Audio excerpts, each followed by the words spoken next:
আজকে দেখেন national voters day আর কালকে গণতন্ত্র দিবস। গণতন্ত্র মানে কি, যে জনতার ভোটে সরকার গঠন হবে, আগের মতো রাজা মহারাজা থাকবে না। কিন্তু আমি অত্যন্ত দুঃখিত দেখে যে করিমগঞ্জ জেলায় একজন বিএলওকে কিভাবে শোকজ করা হয়েছে, যে ওর ভিডিওটা ভাইরাল হলো কেন, এটাই তো মূল কথাটা।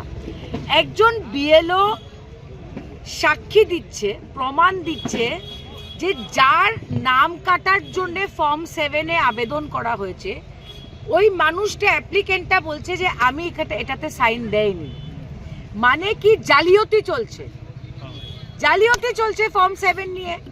মানে ফলস সিগনেচার দিয়ে মানুষের নাম কাটার আবেদন দেওয়া হচ্ছে, মানুষকে হিয়ারিংয়ে যেতে হবে, বিএলওদের নোটিশ দিতে হবে। এইটা তো প্রশাসনই বলে দিয়েছে যে বিএলওরা আগে ভেরিফাই করবে, ভেরিফাই করে দেখবে এই অ্যাপ্লিকেশনটা ফলস না এই অ্যাপ্লিকেশন রিয়েল। তো এই মহিলার শিক্ষক, উনি একজন, ওনার ভুলটা কি, যে ওনার একজন ভিডিও তুলেছে, ভিডিও তুলে ওই লোকটা এটা ভাইরাল করেছে। কেউ বলতে পারবে ওনার নামটা কি? সুমনা চৌধুরী।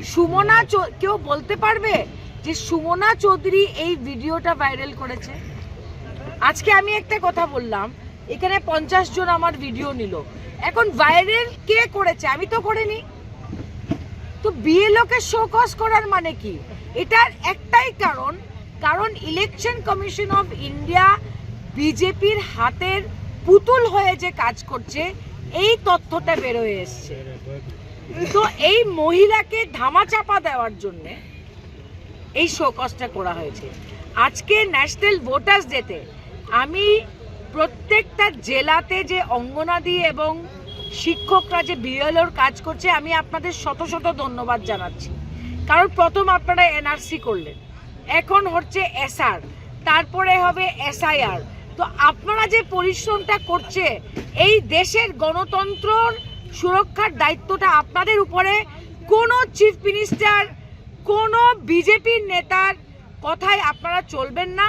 এবং আমি আমাদের সংগঠনের সভাপতিদের বলে দিয়েছি, যে ফলস কমপ্লেন দিবে, সর্বভারতীয় তৃণমূল কংগ্রেস করিমগঞ্জ হোক, হাইলাকান্দি হোক আর শিলচর হোক, আমরা এফআইআর দিয়ে কলার ধরে টেনে এনে জেলে দিব যে ফলস অ্যাপ্লিকেশন করে, আমি বলে দেব। আর আমরা দুঃখিত যে একটা মুখ্যমন্ত্রী রাজ্যের, যেটা কনস্টিটিউশনাল পোস্টে, কিভাবে মিথ্যা কথা বলছেন।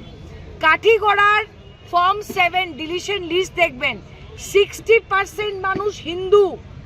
হেমন্ত বাবু আবার হিন্দু মানুষদের বোকা বানাচ্ছেন, বুঝেছেন তো? এনআরসি সময় কি বলেছিল, সব হিন্দুরা বেঁচে যাবে। ম্যাক্সিমাম হিন্দু মানুষ এনআরসি থেকে বাদ পড়েছে।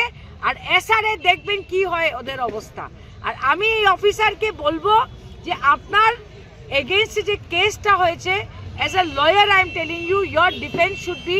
ও তো এটা ভাইরাল করেনি, ও একটা কথা বলছে, একজন তুলে ও ভাইরাল করে দিয়েছে। তো আপনারা ওই মেয়েটাকে কেন শোকজ করছেন?